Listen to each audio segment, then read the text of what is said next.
Us Sony users are completely spoiled for choice when it comes to lens options. And this can be a little bit overwhelming as there are so many great lenses at different price points. Like the Sony 35mm 1.4 G Master, that is $1,400. Now for half the price at $700, you can pick up the Sigma version. So is the G Master range worth it? Well, let's take this 35mm f1.4 on a portrait shoot and actually test out the benefits of G Master lenses.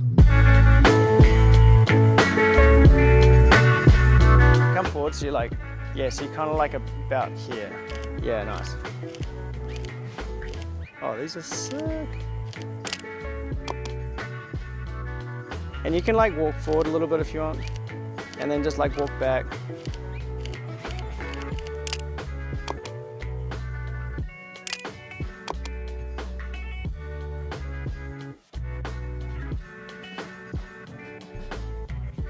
So you guys love to know how sharp a lens is and how fast the autofocus is. And the 35mm G Master did not disappoint at all. These images were all shot wide open at f1.4 and they are tack sharp on the focus point, that being the eye. And the autofocus was really fast, very snappy to the eye, and I had a lot of confidence when I was shooting on my Sony a7 IV that I was getting my photos in focus. And I can confirm this when I was culling my photos in narrative select. Basically every photo is in focus and tack sharp.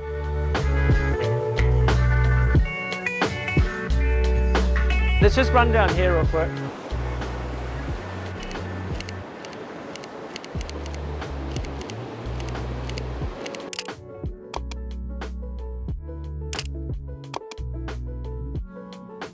Yeah, nice. Yeah, and then look back towards me.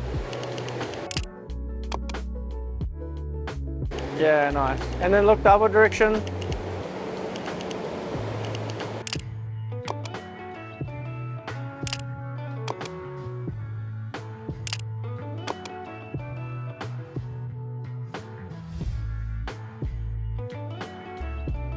But guys, there is a ton more features than sharpness and autofocus with the G Master lenses. One of them being is they use a very good coating system on their lenses. Now this is especially important for when you are backlighting your subject for photos and videos. You don't get that weird ghosting, you get really good contrast and you get really beautiful lens flares. Cheaper lenses will usually wash out or they will produce really ugly lens flares. Another great feature of G Master lenses and actually just Sony lenses is breathing focus compensation. Now this is only available on the Sony a7 IV or the new Sony R5. Another really important fact about G Master lenses is typically they are lighter and smaller. Like this Sony 35mm 1.4 is 524 grams, where the Sigma version is more than 100 grams heavier. Now this might not seem like a big deal as you're probably not going to really notice 100 grams when you're just walking around with the camera. But like me, I'm actually off to Japan tomorrow and I have to keep my bag under 7 kilos. So if I can save 100 grams here and there, that is a massive difference for me and I can bring more gear along with me.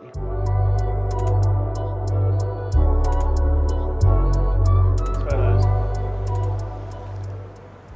Yeah, that's nice when you tilt your head down like that.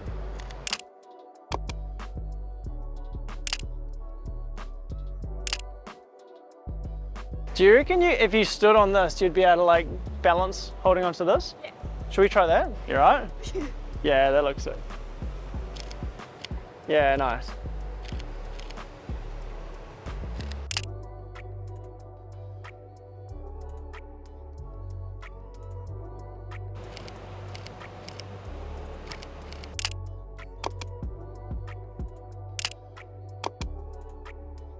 Sweet.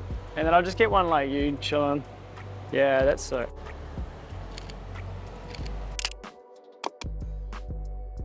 So what options do you have for 35mm prime lenses for Sony? Well, there is a bunch of different options you can get. I have a list of 3, with the G Master being the most expensive and a really sharp, fast autofocus lens that is super budget conscious. So the Sony G Master is $1,400 USD, while the Sigma version is half of that price at $700 USD. Now that lens is 50% more in money, but I personally think that lens is only 5 to 10% better.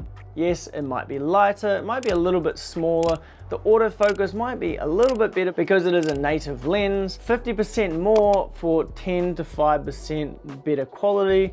I'll let you guys make that judgment call. Now, the third option on this list is a very budget conscious decision, and that is the 35mm 1.8 from Samyang. Now this lens is super sharp and super fast autofocus, and it actually has amazing lens flares and a very nice character. I feel the Samyang glass renders a little bit warmer, which I personally like, and for only $350 USD, this is a bit of a bargain. If this is your first time buying a prime lens, or you're not really sure if you want to use 35mm, then this is a good option to start out on. Oh, and a few months ago, I did a review on the 35mm Sony Zeiss, and I was completely disappointed with that lens, so avoid that lens. If you guys want to watch that review, you can watch it right here. Or another great video to check out the difference between the Sigma and the Sony is Mitch's video. I'll link that right here. And if you guys want to see some Japan content, make sure you subscribe, because next week's gonna be wild.